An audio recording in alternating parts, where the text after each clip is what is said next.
गंवार जेठानी मॉडर्न देवरानी। अर्पिता की शादी राकेश से तय होती है, जो एक सरकारी नौकरी करता था। अरे चाची, अर्पिता इतनी सुंदर, पढ़ी लिखी और मॉडर्न लड़की है, फिर कहाँ आप इसकी शादी ऐसे घर में कर रही हैं? अरे लड़का सरकारी नौकरी करता है, इंजीनियर है, खूब कमाता है, खूब मेहनत की है लड़के ने इस नौकरी के लिए। अर्पिता भी राकेश को पसंद नहीं करती थी, लेकिन पिता ने हाँ कर दिया तो शादी के लिए मन मारकर तैयारी कर रही थी। हाँ माँ, चाची ठीक ही तो कह रही हैं। पता है मेरी सहेलियों के पति कितने मॉडर्न हैं।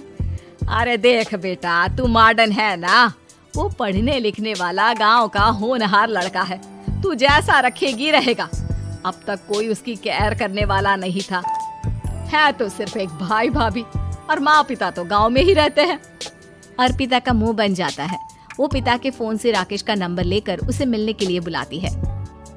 आज तो मैं उसे साफ साफ मना कर दूंगी, मुझे नहीं करनी शादी। शक्ल देखिए, ना कपड़े पहनने का तरीका है ना बोलने का। अर्पिता राकेश से मिलने जाती है। अब क्या हो गया, आपने मुझे अर्जेंट मिलने को बुलाया, सब ठीक तो है ना? हाँ सब ठीक है, पर मैं आपसे कुछ कहना चाहती हूँ, आप ना इस शादी से मना कर दे। राकेश की आंखें अर्पिता की इस बात से लाल हो जाती है। वो रोंधे गले से कहता है, लेकिन शादी की सारी तैयारियां हो गई हैं। मैंने आपके साथ एक अच्छे भविष्य का सपना भी देख लिया है। ऐसा मत करिए प्लीज। माँ पिता के अलावा मैंने किसी को दिल से अपना माना है तो वो आप ही है। देखिए, मुझे आपसे कोई समस्या नहीं है, लेकिन आप मेरे जैसे नहीं हैं। मैं मॉडर्न लड़की और आप।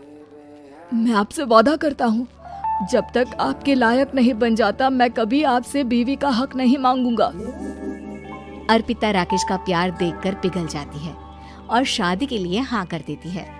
दोनों की शादी हो जाती है, लेकिन शादी के बाद राकेश की भाभी, जो कि पूरी की पूरी देहाती थी। ए राकेश, उठ, जब पानी भर कर ला और तेरी बीवी को बोल के चूल्हा लगा दिया है, रोटी बना ले। क्या है ये सब, और तुम्हारी भाभी इस तरह चिल्ला क्यों रही है? क्या करूं, भाभी ही खाना बनाती है और मुझे पढ़ने के लिए इस घर में रखा, तो मैं घर का सारा काम कर देता हूँ। अब तुम आ गई हो, अपने तरीके से देख लो। ये मकान तो तुम्हारे पापा ने बनवाया था ना, शहर में, ताकि बेटा पढ़ाई कर सके। हाँ, पर भाभी ही पूरे घर में रहती है। ठीक है, देखो अब। अर्पिता बाहर जाती है। सूट पहनी अर्पिता को देखकर जेठानी का पारा हाई हो जाता है। शहर की हीरोइन, यहाँ ना चलेगा ये सब, समझी? साड़ी पहनो, साड़ी। वो नारंगी वाली निकाले हैं तुम्हारे लिए, जिसमें हरे रंग का फूल बना है, और सीधे पहुंचो रसोई में। मेरे आगे नहीं चलेगा ये सूट बूट का नाटक, समझी? देखिए भाभी, आप बड़ी हैं, आपने राकेश की पढ़ाई में मदद की, लेकिन ये मकान इनके पिताजी का है, तो मैं अपना पोर्शन अलग कर रही हूँ। मैं आज से आपके साथ नहीं रहूंगी। जेठानी का तो मानो पारा ही हाई हो जाता है। और ऐसा कैसे नहीं रहेगी? हाँ, और कौन बोला कि राकेश अलग हो जाएगा? वो अपने भाई के बिना नहीं रहता। आज देखिए तो, देखिए कल के आई छोरी क्या बोल रही है। राकेश के साथ बात हो गई है, मैंने ऊपर का हिस्सा राकेश को दे दिया है, उसके अपनी जिंदगी शुरू हो रही है, तो अच्छा है ना कि अब रसोई भी अलग हो जाए। अर्पिता राकेश की ओर फक्र से देखती है कि उसने अर्पिता के लिए स्टैंड लिया। अर्पिता बाजार में जाकर सारा रसोई का सामान ले आती है।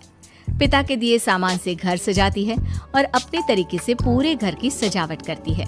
शाम को राकेश ऑफिस से आता है। कुर्ता पैजामे में राकेश को देखकर, अरे ये क्या पहना है? भाभी सिलती है ना कुर्ता, मैं सारी कमाई भाभी को ही दे देता हूँ।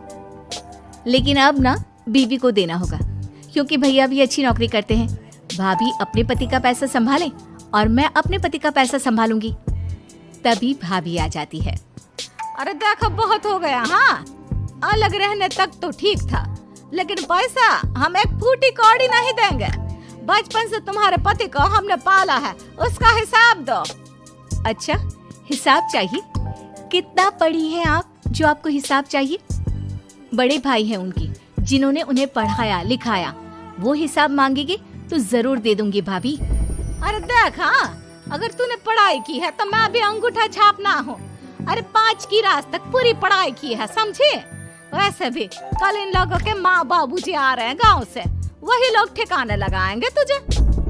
अगले दिन सास ससुर आते हैं, दोनों बहुत ही सीधे लोग।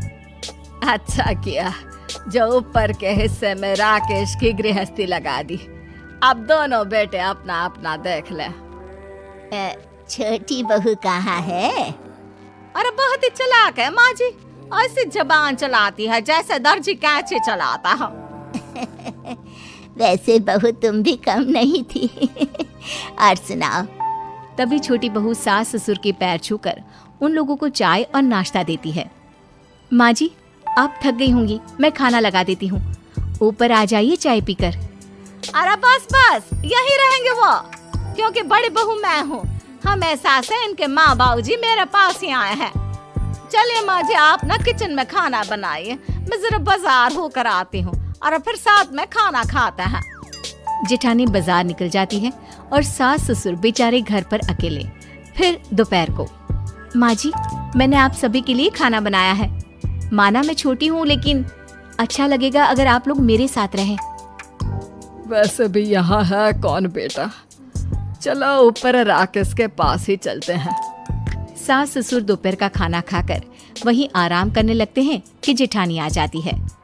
अरे वाह, ये तो वही बात हुई ना, कल की आई को पूरा परिवार और हम अकेले के अकेले।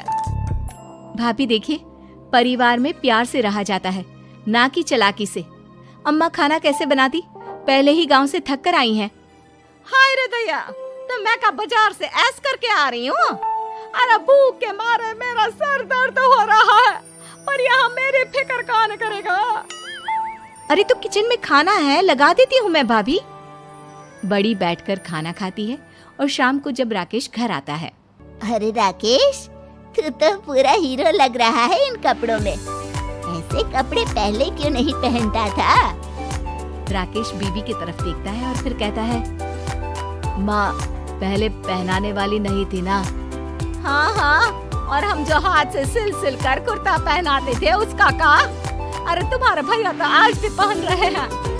तभी अर्पिता सास के लिए कपड़े और ससुर के लिए शर्ट पैंट ला कर देती है। उन लोगों को फ्रिज से ठंडा पानी और टीवी में फिल्म दिखाती है। अरे कब से इनको बोल रहे हैं कि फ्रिज वाले आओ, लेकिन ये है कि मानत ही ना है। बहू, अब तो तुम ही समझाओ ससुर जी को। नहीं पापा, आप फ्रिज मत लीजिए। अरे वाह रे छोटे, खुद फ्रिज का ऐसे का मजा ले, और इनकी माँ के पास फ्रिज भी ना हो। अरे देखा पिताजी, देखा माँ जी कब बोल रही है। अरे उसकी पूरी बात तो सुन लो कि वो क्या बोल रही है। वो इसलिए क्योंकि अब माँ जी और पापा यहीं रहेंगे मेरे पास। घर को घर सिर्फ मॉडर्न या गांव की सोच नहीं, बल्कि संस्कार बनाते हैं भाभी, और संस्कार अच्छे हो तो सब सही हो जाता है।